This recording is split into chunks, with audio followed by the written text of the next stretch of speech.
Tahukah kalian bahwa ada satu jembatan yang paling menakutkan di hari akhir kelak, yaitu jembatan Shirathul Mustaqim? Jembatan ini adalah ujian terakhir bagi setiap manusia setelah melewati hisab atau perhitungan amal. Bayangkan sebuah jembatan yang terbentang di atas jurang neraka jahanam, menghubungkan padang mahsyar dan surga. Semua manusia tanpa terkecuali harus melaluinya. Jembatan Shirathul Mustaqim bukan sekadar imajinasi, melainkan sebuah realitas yang disebutkan dalam hadis Nabi Muhammad SAW. Disebutkan bahwa jembatan ini lebih tipis dari rambut dan lebih tajam dari pedang. Di kanan dan kirinya terbentang kegelapan, dan di bawahnya ada neraka jahanam yang menunggu dengan kengeriannya. Lalu mengapa jembatan ini begitu ekstrim? Inilah cermin dari perjalanan hidup kita di dunia. Semakin lurus dan kuat iman kita, semakin mudah pula perjalanan di atas jembatan ini. Jembatan ini menjadi penentu akhir, pembuktian kesungguhan amal di dunia. Ada tujuan yang sangat mendalam mengapa Allah Subhanahu wa Ta'ala menciptakan jembatan ini. Tujuannya adalah untuk memisahkan secara jelas antara orang beriman yang taat dengan mereka yang lalai dan mendustakan kebenaran.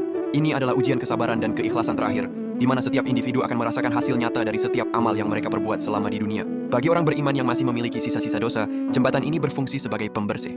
Jembatan ini menjadi bukti nyata bagi orang-orang kafir bahwa janji dan peringatan Allah itu benar, tepat sebelum mereka jatuh ke dalam neraka. Kecepatan seseorang melewati jembatan Shirathul Mustaqim ini sangat beragam, tergantung pada bobot amalnya. Yang pertama, kecepatan secepat kilat. Golongan ini adalah para nabi dan orang-orang saleh dengan amal yang luar biasa. Mereka melesat begitu cepat bahkan tanpa merasa takut. Yang kedua, kecepatan secepat angin atau kuda. Mereka adalah orang yang amalnya banyak dan tulus akan melewatinya dengan kecepatan tinggi, meskipun merasakan sedikit guncangan. Yang ketiga, yaitu kecepatan berlari dan berjalan biasa.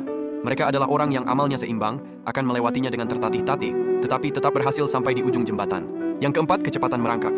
Mereka adalah orang yang berlumuran dosa, namun masih memiliki iman. Perjalanan mereka akan sangat sulit dan melelahkan. Dan yang keempat, yaitu terjatuh ke neraka. Mereka adalah orang-orang yang lalai, durhaka, atau tidak beriman akan langsung terjatuh ke dalam neraka jahanam. Jembatan ini bahkan tidak terlihat bagi orang kafir, dan mereka akan langsung tercebur ke dalamnya. Bagi umat muslim, jembatan Shirathul Mustaqim bukanlah akhir, melainkan gerbang menuju kehidupan abadi. Orang-orang yang beriman dan banyak beramal saleh akan diselamatkan oleh rahmat Allah. Mereka akan melintasi jembatan dengan lancar dan akhirnya menikmati kenikmatan surga. Meskipun beriman, mereka yang dosanya lebih berat akan jatuh ke neraka jahanam untuk disucikan terlebih dahulu, sebelum akhirnya diangkat kembali ke surga. Kelak Nabi Muhammad akan menjadi orang pertama yang melintasi jembatan, dan beliau akan memohon keselamatan bagi umatnya dengan doa, "Ya Allah, selamatkanlah, selamatkanlah." Ya Allah, semoga kita semua menjadi umat Nabi Muhammad yang bisa melintasi Shirathul Mustaqim dengan lancar dan masuk ke dalam surga. Amin.